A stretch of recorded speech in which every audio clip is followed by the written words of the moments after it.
Le déclic s'est fait sur le port de Brest, face à des filets de pêche. On a commencé à se poser des questions. S'il y avait du recyclage, si des objets étaient faits à partir de cette matière-là. Et en se rendant compte que rien n'était fait, nous avons créé Filet Fad, la première filière française de recyclage de filets de pêche.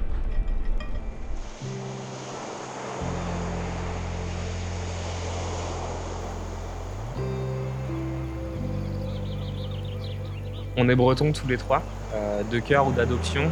C'est ici que le projet a grandi, que nos convictions se sont forgées. C'est ici qu'on a eu nos premiers liens avec la mer, que ce soit en allant nager, en allant surfer, en étant sur un bateau de pêche.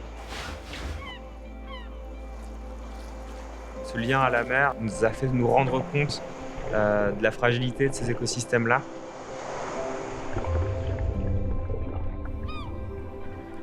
L'objectif, c'est de recycler les 800 tonnes de filets de pêche qui sont déposés chaque année sur les ports français. Ça peut paraître beaucoup, en réalité c'est peu par rapport aux 640 000 tonnes qui sont perdues ou abandonnées chaque année en mer.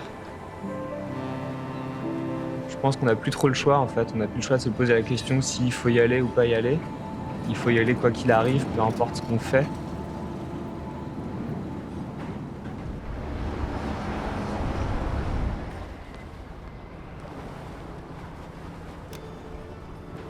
Les pêcheurs, on les a rencontrés relativement récemment.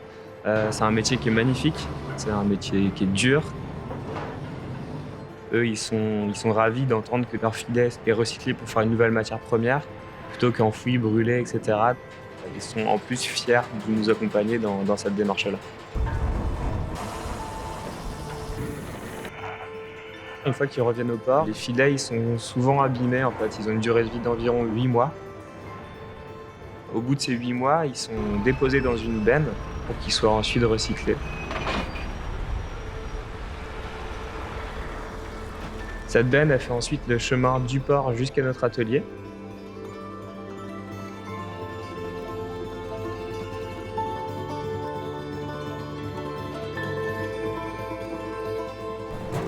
Elle est déposée dans notre atelier pour être traitée.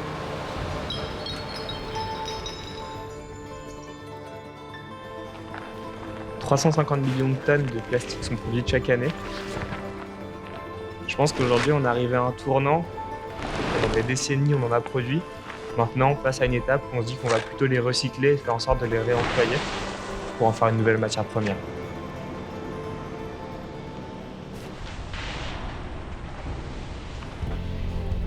Notre lien avec Ulysse Nardin, il est évident sur 2 plans. Le premier, c'est forcément la mer.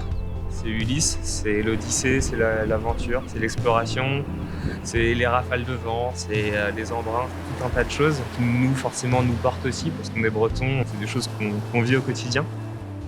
Le deuxième lien, il est peut-être un petit peu moins visible, mais il est tout aussi important, c'est la question de l'éthique et de l'esthétique. Nous, c'est quelque chose qu'on porte par le recyclage, en promouvant en fait, ces filets oubliés comme étant une nouvelle matière première qui exprime une histoire, forcément. Et c'est quelque chose qui est en plus mis dans une montre, un objet qui va être facilement démontable, facilement réparable, un objet qui porte toutes ces valeurs-là de durabilité et qui sera toujours plus intéressant qu'un objet rapidement consommable et jetable. Pour l'environnement, pour les hommes aussi, pour la production, pour la fabrication de ces objets, de ces matières premières-là. On a vraiment cette concordance avec eux de dire que le recyclage est une solution pour l'avenir.